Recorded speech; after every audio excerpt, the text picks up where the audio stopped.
وضرت الطيارة والحبايب طاروا، وطارت الطيارة وبالحبايب طاروا.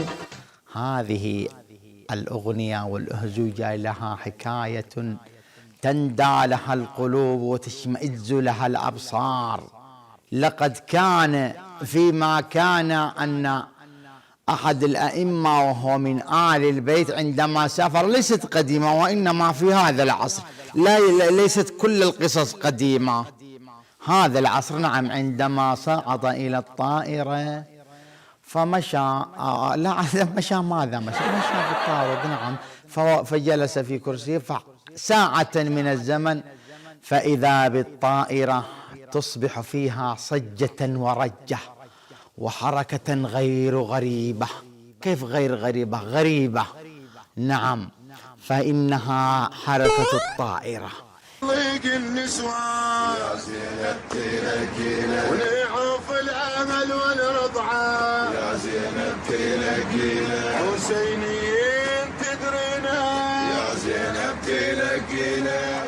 عندما أعلن القبطان وقال ركابنا الأعزاء وبدأ يتكلم بأسلوب راقي، علمنا أو كما يروي هذا الإمام أنه علمنا أن الطائرة فيها مصاب جلل، فإذا بالطائرة فهو يتكلم هذا القبطان، فإذا بالطائرة تقول ها ها، فنقول كلنا ها ها، فتقول ها ها، ونقول ها ها، أي خوفا من ما سيحدث. فقال لنا أتعرفون المضيفات التي تكون مثل الشمعة؟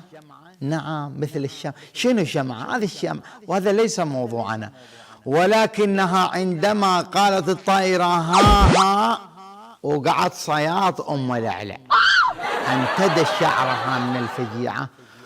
الاستشوار هذا لم يعد له أي قيمة، أصبحت هانة حقها البترات ذي هانة من الفجيعة. ولن ندخل في هذا المجال في الشمعة ما شمعة، ننتقل إلى الطائرة حيث كانت تقول ها ها، والناس كلهم مفجوعون إلا يقول إلا أنا.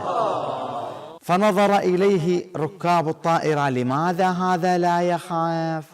قالوا له لماذا لا تخاف؟ قال ولما لا أخاف؟ هل أنتم خائفون؟ قالوا نعم. ألا ترى الطائرة أنها ستسقط؟ فقلت لهم هناك حل. قالوا ما هو؟ قلت هل فيكم ناصبي؟ هل أنتم نواصب؟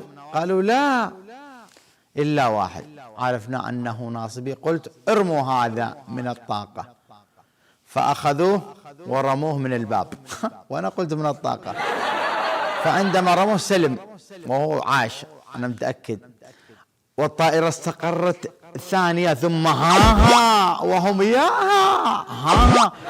فاستغربت قلت هل أنتم شيعة؟ قالوا لا. واكتشفت في هذه الأثناء أنهم كلهم لا يعرفون اللغة العربية، كلهم عجم بجم، وأنا أتكلم مع من لا حول ولا قوة إلا. فقلت لهم هناك هل التموا حوشوا أي شيء؟ شنو حوشوا؟ أي تلملموا. شنو تلملموا؟ أي عملوا عليه دائرة. لا يجوز أن يكونوا على مثل هذا الإمام، لا يجوز أن يكون عليه دائرة. فقلت لهم هل يوجد لدي؟ قالوا نريد حل. قلت هل يوجد لديكم كيس؟ فأعطوني كيس فتقيأت فيه وطرحته. أنا قلت أشفي؟ قالوا الطائرة. قلت قولوا بعدي بصوت واحد. قالوا ها. قلت قولوا هذه ليلتي وحلم حياتي. لا لم أقل صح، هذا تزفر. فقلت لهم قولوا بصوت واحد يا صاحب الزمان نجنا. شافوني عالم ديني قاعد في الطائرة، قالوا لي ها شو نسوي؟ أدركنا، علمنا شو نسوي؟ قلت لهم لكم شارة واحدة، صيحوا من الأعماق يا صاحب الزمان أدركنا. فقالوا يا صاحب الزمان، لم يدوها باللغة العربية، يا صاحب الزمان نجنا. فالطائرة استقرت ثم انطلقت بسرعة على أرض جبل، انفجرت بنا كلنا. ومتنا كلنا متنا. ولماذا أنا حي؟ لماذا أقول لكم لماذا؟ لأنهم استنجدوا بصاحب الزمان وهو يتحكم بالزمان. الآن سوف تتمزق ونتمزق معها بالقرب من الأرض، وإذا بنا نراها قد استقرت وبدأت بالارتفاع. فأعاد لي الكرة فإذا أنا في المطار بالطائرة نفسها. رجع. تعرفون آلة الزمن؟ هذا هو سيدي آلة الزمن. فهذه هي من معجزات صاحب الزمان والمكان. صلوا على آله.